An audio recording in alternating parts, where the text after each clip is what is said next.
time we were in here together, we talked about, kind of began our look at measures of central tendency.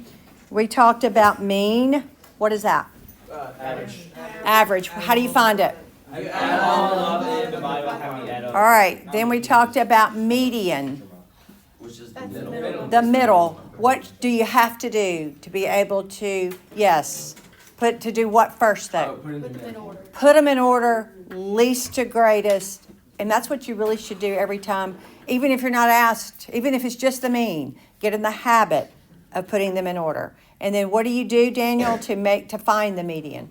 Yep, you go bloop, bloop, bloop, bloop. All right, if you have odd sets of data, you're going to come across that one number.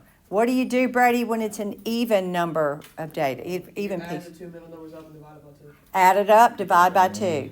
All right, so that is finding the median. What's most? Mode. Whichever The most occurring. number. All right, so when we're looking for the most, we are finding the mode. Do you always have a mode? No. No. Can you have more than one mode? Yes. What do you call the mode if you have two sets that have the same number of data? Double mode. Reoccurring. Nope. Mode plural. Mode, oh, I love that. Mode plural. But if you had 3 sets versus 2 sets, how do you look at that thing that you ride that has wheels? And you know what it's called a what? How many wheels does a tricycle have? So trimodal. What is that other bike that you graduate to? Moto. A bicycle. So bimodal means you're going to have 2. And if you're really good and have lots of balance, you can ride a unimodal. That yes. So that would be the one. I was thinking like a motorcycle who has 2 wheels. Oh, Stand over there. but can you ride one yet? Well, probably, but we're. I can. All right. Then, I'll fall off and hurt myself. what do you, when we talk about IQR, interquartile range, how do you find that? Q3 minus Q1. Q3 minus Q1. What are these Q3s and 1s? What? Medians of the median. Median of the top. Love it. The median of the top versus, and the median of the bottom. And you don't use the actual mode. So if you have an even set of data, the actual mode number won't be used to find it. You can't cross it out. But if you have the even set, and you have to get in the middle there and divide those out, then you do use those because they were used to find the mode, but they are not the mode themselves. Does that make sense? Yes. So, all right. Then we talked about box and whisker plots. Oh yeah. And we talked about the 5-number summary. You're going to need to know what those are. These will not be listed out for you on the quest, Like you're saying those bars right there? or however you want to refer to them. What is min? It's not number of minutes. It's the minimum. What does that mean? The lowest number. Of what? Where do we All find? the All the pieces. Okay, what do we call those pieces? Data. So your lowest piece of data, love it, Jay, would be your minimum. What is the highest piece? Max. Max. And then we've got that med, which you've already said is your middle, your median. And then the Q1, of course, is your median of the lower, and Q3, the median of the high. We add, and then to do the IQR, you're going to subtract those to the Q3, Q1 to end up there. All right. So super quick, I'm just going to draw, not based off of data, just for time's sake. We'll get there. But I'm going to just draw us a box and whisker, except I did not mean to go that far. Our box and whisker. I'm just making it up as I draw. And what is this dot right here? Low. This is going to be your lowest, the min. And this other dot is your max. What is this middle line right here? This is your median.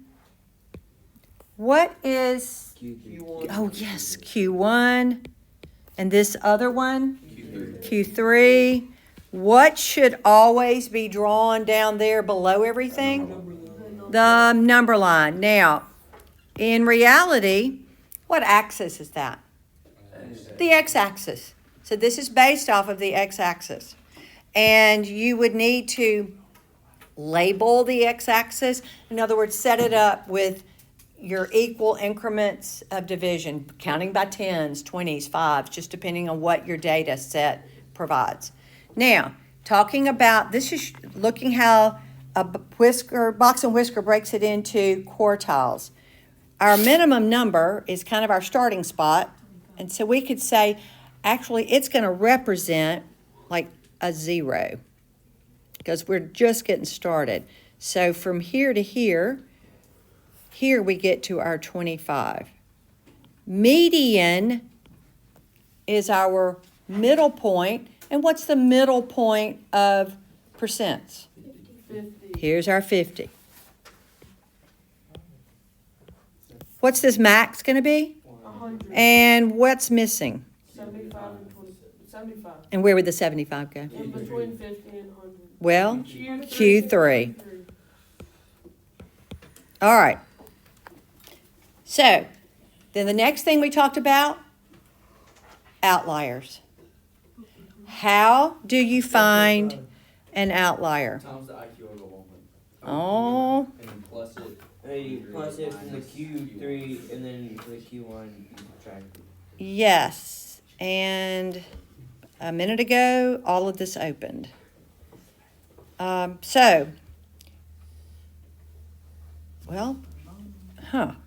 Now it's like it's, let me see if I can just end the lesson and go back and open it. It's like it's all gone. All right, well, you're going to find the outlier, or if there is an outlier. Do you always have an outlier? No. No. No. But, and you're going to multiply what by what? IQR by 1.5. IQR by 1.5. 1.5 every time. That's going to be your beginning spot. And then for Q1 it's Q1 minus the IQR number, and then for Q3 it's, you add it. Good. You always put your Q3, Q1 on top. Just always get in the habit of that so that you end up with a negative number. Y'all, I have no idea. It was working just fine before we started the recording. Let's see. Nope. Let me, if it's gonna even open. All right, then you should have the sheet that I gave you last week. It's data, shape, center, spread that we've been looking at. Okay, hold on just a sec.